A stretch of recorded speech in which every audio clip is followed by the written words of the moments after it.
দিলেই মিলবে যুক্তরাষ্ট্রের নাগরিকত্ব। শুনতে অবাক লাগলেও এমনটাই ঘোষণা দিয়েছেন যুক্তরাষ্ট্রের প্রেসিডেন্ট ডোনাল্ড ট্রাম্প। গুনতে হবে $5 মিলিয়ন।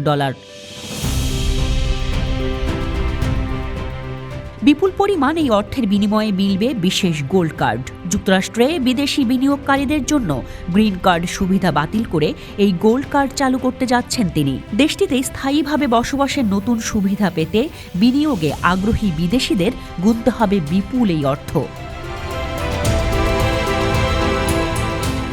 এতদিন EB-5 প্রোগ্রামের আওতায় যুক্তরাষ্ট্রে বিনিয়োগে আগ্রহী বিদেশিরা পেতেন গ্রিন কার্ড। বিত্তশালী অভিবাসীদের জন্য স্থায়ীভাবে বসবাসের বিশেষ এই সুবিধা এবার বাতিল করে পরিবর্তে আসতে যাচ্ছে গোল্ড কার্ড নামের নতুন এই সিস্টেম।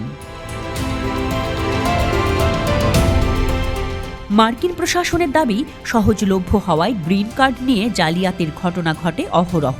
এবার যাতে সত্যিকারের বিদেশি বিনিয়োগকারীরা ভিসা পায় তা নিশ্চিত করতেই দেয়া হবে গোল্ড কার্ড।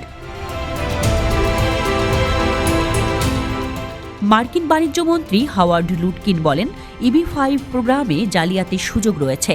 খুব অল্প খরচ করেই এই মাধ্যমে গ্রিন কার্ড পাওয়া যায়। প্রেসিডেন্টের নির্দেশে হাস্যকর এই সিস্টেম বাতিল করছি আমরা। এর পরিবর্তে চালু করা হবে গোল্ড কার্ড। আমরা নিশ্চিত করতে চাই যুক্তরাষ্ট্রে বিনিয়োগকারীরা বিশ্বমানের নাগরিক।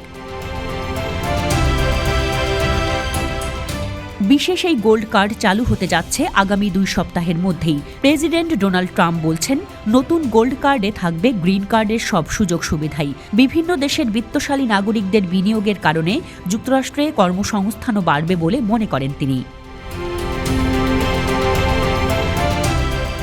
তিনি বলেন, আমরা গোল্ড কার্ড বিক্রি করতে যাচ্ছি। এতে গ্রিন কার্ডের সুবিধাও মিলবে। তবে এর জন্য $5 মিলিয়ন মূল্য ধার্য করতে যাচ্ছি। এটি যুক্তরাষ্ট্রের নাগরিকত্ব পাওয়ার নতুন পথ খুলবে। বিত্তশালীরা এই কার্ড কিনে আমাদের দেশে আসতে পারবেন। এর মাধ্যমে অনেক করও পাবো আমরা। তৈরি হবে বহু মানুষের কর্মসংস্থান। এই প্রকল্প সফল হতে যাচ্ছে বলে আশা করি। মার্কিন প্রেসিডেন্ট জানান, গোল্ড কার্ড বিক্রি করে পাওয়া অর্থ সরাসরি যাবে সরকারি তহবিলে, যা যুক্তরাষ্ট্রের আর্থিক ঘাটতি মেটাতে বড় ভূমিকা রাখবে।